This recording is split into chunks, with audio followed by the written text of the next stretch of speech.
Hello and welcome to my channel. My name's Josh and this is where I'm going to be documenting my progress with building and painting my Tyranid swarm. Now, if you're not familiar with what Tyranids are, they're an intergalactic alien race set within the Warhammer 40k universe whose primary goal is just to consume all known biomass in the galaxy. I've been a big fan of the Tyranids for a number of years now, and I figured that with the introduction of 10th edition and the Leviathan box set, that all the new Tyranids that have come out, I might as well document everything that I'm doing for my own colour scheme, which is Hive Fleet Jormungandr, the burrowing swarm. Hive Fleet Jormungandr are probably one of the less popular Hive fleets, and as a result of that there's a bit of variation as to how people choose to paint them.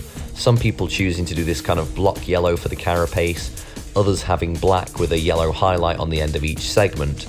For myself, I'm kind of doing a kind of 50-50 between the two, so it's got the black carapace and it kind of does a gradient through to the yellow, so I'm going to show that with this tutorial as to how to paint Hive Fleet Jormungandr for a Termagant. So this gaunt is actually entirely snap fit, so the first thing I did prior to spraying it black with primer was take it to bits, because this allows you to reach other areas of the model more easily with a paintbrush. The first coat of paint on all the skin areas is a base coat of Mechanicus Standard Grey.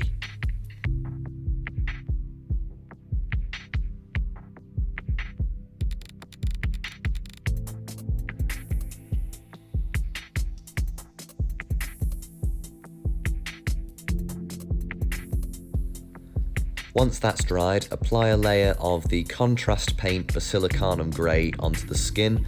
What this does is it gives you the foundation for the three-dimensional element by filling all the crevices with a darker colour.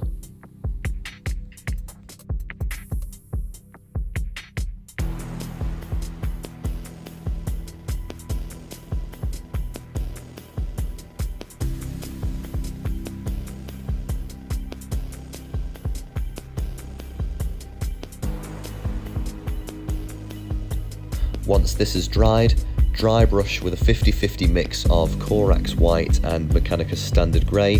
This obviously fills in all of the protrusions on the skin, such as ribs and any other little nooks and crannies that stick out.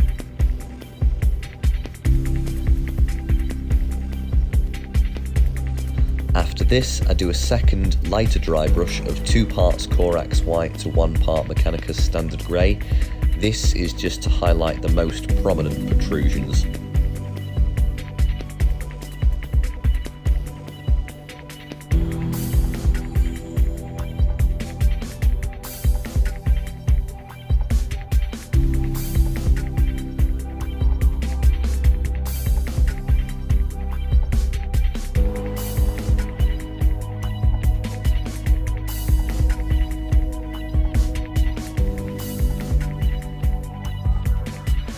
I then add a second coat of the Basilicanum Grey contrast, which then darkens the skin further.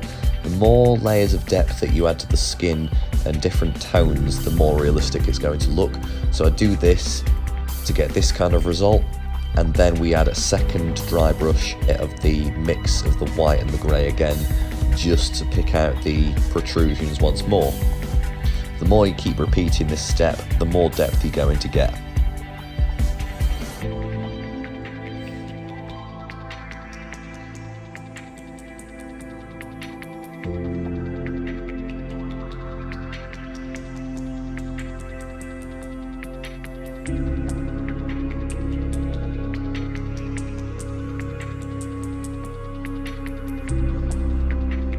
With the skin now sorted, we can go ahead and add Abaddon Black to the carapace.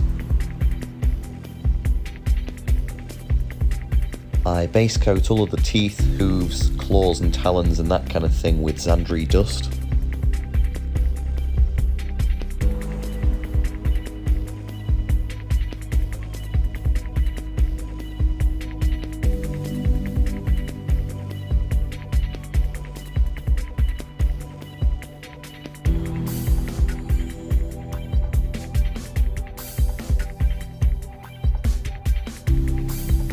Once that coat is dried, I then wash all of the claws with Agrax Earthshade.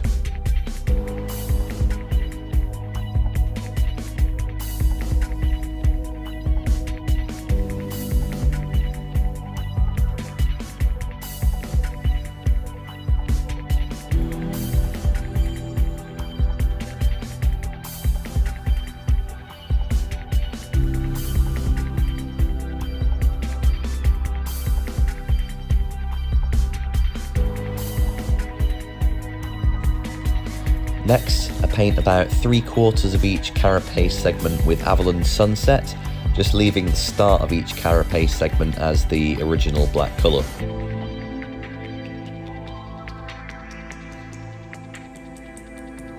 It looks a bit strange at first, but obviously this is where we add depth with washes and highlighting and dry brushing later on. Starting with a generous carapace wash of Basilicanum Grey once more.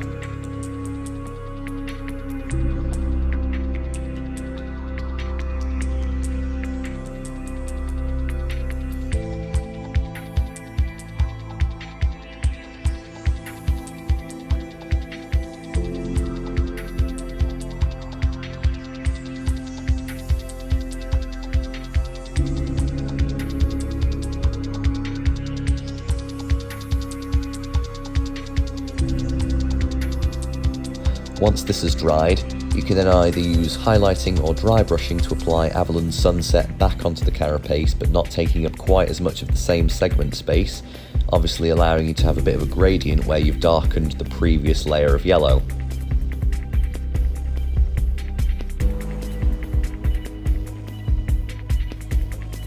Next, you can either edge highlight or dry brush the very edge of each carapace segment with Phalanx Yellow.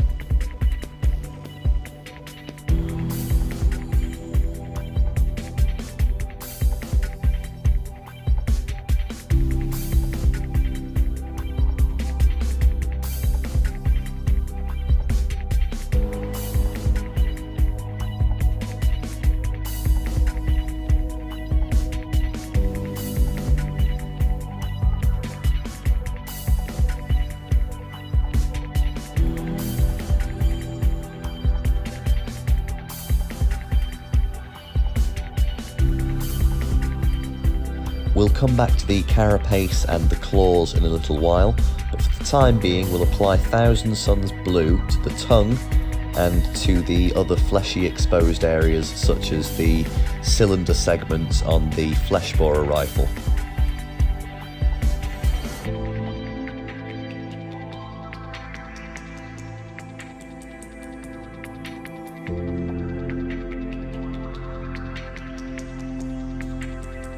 I always find with Tyranids it's easier to paint the tongue first and then the teeth just because of the layering issue. So this was, as mentioned previously, a base coat of Xandri dust on the teeth.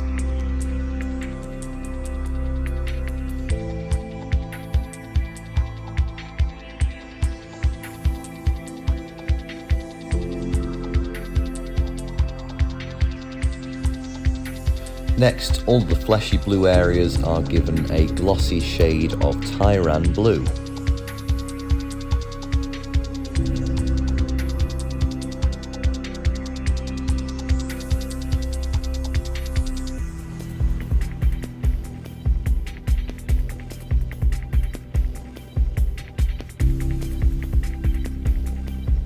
Next, all of the claws and teeth are given a layer of Dawn Yellow.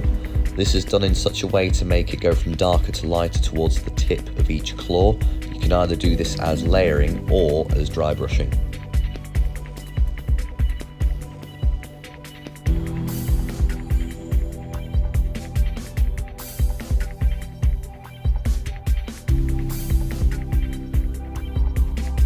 Then you can finish off the gradient with a dry brush of Corax White onto the tip of the claws. Use a 50-50 mix of Thousand Suns Blue and White Scar to highlight the blue sections.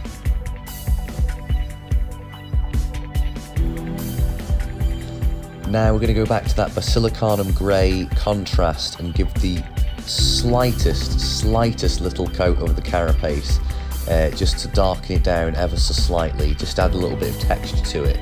It gives this kind of finish.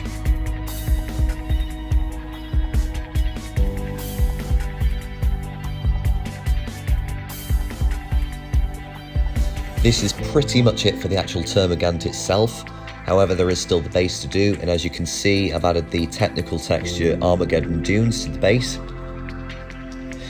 Once this dried after a few hours, I then added a layer of Avalon Sunset.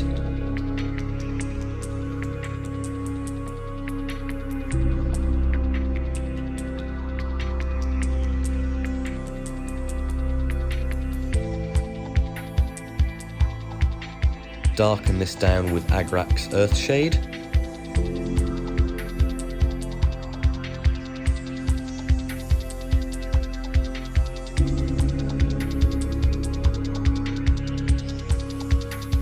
I tried to keep the bases fairly simple on my models, and so for the final bit I just do a 50-50 mix of Avalon Sunset and Corax White as a dry brush onto the bumps that stick up on the texture layer.